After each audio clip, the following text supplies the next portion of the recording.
Army chief general Qamar Javed Bajwa का खैरपुर कंबर Shahdad coat का दौरा। कहा, सिपह सालार ने सैलाब से मुतासरा इलाकों का दौरा किया, इमदादी सरगर्मियों का जायजा लिया।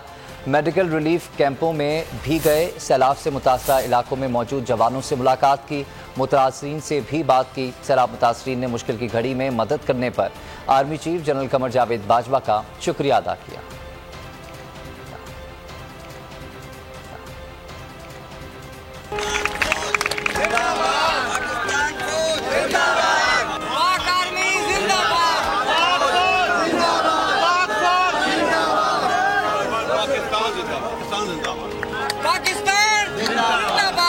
मैं हूं जैस्मीन मंजूर और आप मुझे देखेंगे सिर्फ बोल पर।